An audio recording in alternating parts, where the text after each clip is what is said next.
You know, I've put out a couple of videos about Kamala Harris. It's not because I have a thing that just want to call out Kamala Harris. It's just she just keeps mixing herself up in my news cycle. And I don't shy away from covering people. Even if I know it'll create a little bit of backlash. People get ticked off at me. They text me things, they get pissed off. I understand it. Tim, you're going to let this woman, are you going at this woman? Someone actually wrote that to me. Why are you attacking this woman? You don't attack Pete Buttigieg this way. Yeah, I do. You just don't watch those videos because you don't care about Pete. Well, you don't go after,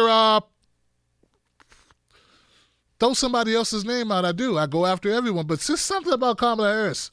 What former Vice President Joe Biden would suggest is that you're not necessarily being clear with the American people. And just this past week, he was asked about ending private insurance as we know it. And when he asked about the others, the former vice president responded, so far not. Because 150 million Americans are covered by private insurance. What happens to those 150 million Americans under President Harris? Well, it's the same as the millions of Americans every day that transition into Medicare as seniors. It's seamless, without any difference to their coverage in terms of access to health care. It has to happen over a period of time. There's no question we would have to go from the current system into a Medicare for All system and transition into it. But the idea that there would be any substantial difference in terms of the health care that people receive is just not accurate. So people who have private insurance would eventually have to give that up under your plan? They would eventually be covered under Medicare for All, and they would still see their doctor, and that's what they want. How long will this transition take? I think the transition is going to have to take, I mean, the bill is 4 years. I think it's going to have to take more than that, to be honest with you. Yeah. And all of this done without a middle-class tax hike? Without a middle-class tax hike, yes. 30 trillion over 10 years. There are ways to pay for it, also understanding the investment that we are going to be making in a way that is going to reap great benefits in terms of other costs. The investment where? In American health and what we are otherwise paying as a cost for people not having access to health care and the burdens that places on systems across the board when people don't have access to health care. And when people question that there is no formula for this, that you are going to find money in magical ways, is not realistic thinking. How do you respond to that? Status quo is not enough. So we have to be open to challenging status quo so that everyone has access to health care and price is not the barrier. We have to agree that what's happening right now is not affordable to many, many working families. It's just not affordable. 1 in 5 people can't afford their prescription medication. We're looking at a situation where 1 in 4 diabetes patients can't afford their insulin. We're looking at a situation where seniors are coming out of pocket as much as $4,000 a year to pay for their arthritis medication because it's not, otherwise, they can't afford it. We have to move to a system where price is not the barrier to access to health care. Well, Joe Biden says that this is what you are suggesting, an elimination of Obamacare.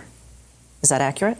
It's absolutely not. Listen, I will put my record up against anybody as having been a fighter for the maintenance and the sustainability of Obamacare. As Attorney General, I mean, I'm sure on the debate stage, I'm the only one who went to court to fight to keep in place all of the benefits of Obamacare.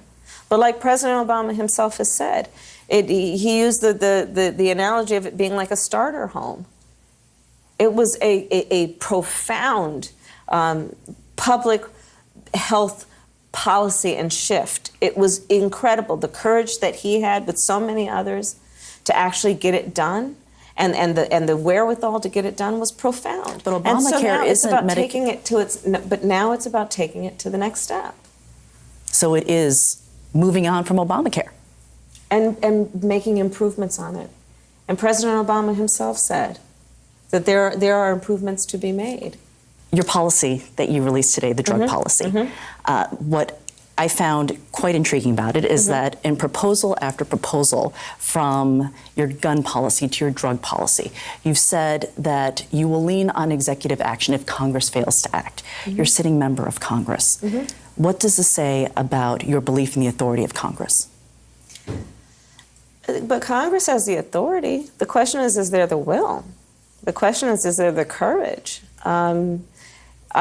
What I have witnessed is that on so many of the biggest and most fundamental issues, in the 2 years that I've been there, Congress is just not acting. And, and so where it fails to act and where there is a longstanding and deep need for action by the American people, then where the authority exists in the executive branch to use executive power and take executive action, I'm prepared to do it. I believe in just getting stuff done. And for some of these issues like the affordability of prescription drugs, I would suggest to you that Congress and frankly this administration have been in the pocket of the big pharmaceutical companies to the point that the American people pay more for the same drugs than people in Canada and in the UK pay. Why is that? Why is it that the American government would let our own people pay more for the drugs that they need to relieve their pain or extend the quality of their life? America's willing to let Americans pay more than any other country for our pharmaceuticals. And why do we pay more for our health insurance? Why do we pay more for our coverage and we don't get the same level or even get better coverage? I mean, if you pay the most, shouldn't you get the best? We don't have the best outcomes. Our life expectancy is getting shorter, not longer. We pay the most. And lots of us don't have coverage. You don't go far enough, once again, Kamala Harris, to say why. Don't ask the question, you know the answer, right? That's the reason why you want Medicare for All. See, guys, when I listen to her talk, I just don't feel like... Status quo is not enough.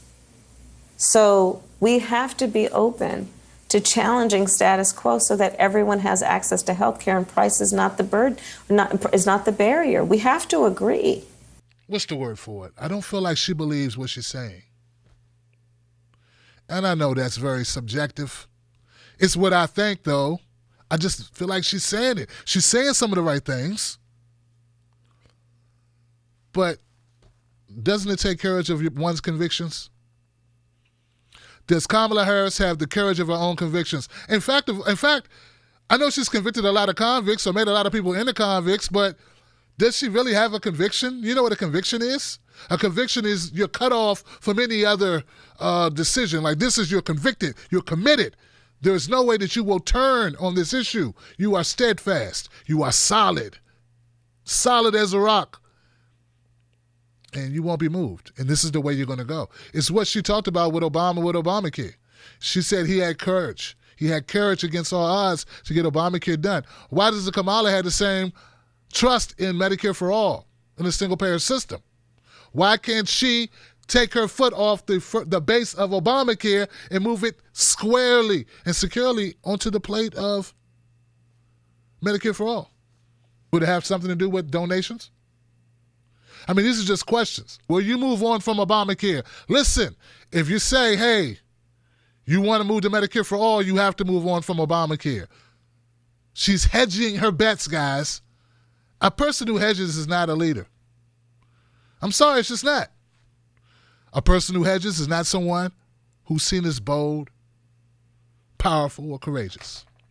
Person who hedges seems weak. And where is all the tough talking and finger rattling and all of the posturing? Why the new little mousy voice? And it also didn't seem like she was very well versed in Medicare for All. Listen, when somebody asks you, how are you going to pay for Medicare for All? See, this is when it hurts when you're not really a progressive. Because if you were a real progressive, you could have just said, end the wars. Instead of sending our men and women to war in the Middle East, in endless wars, instead of investing our money in war, we'll invest our money in our people's longevity and success and the health of our people.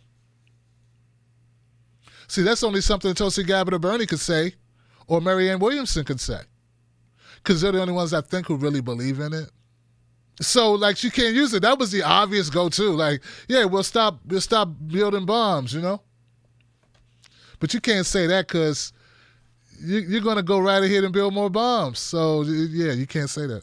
She threw Congress under the bus, though. Yeah. Yeah, way to go. Hey, look, I had no problems with you throwing Congress under the bus.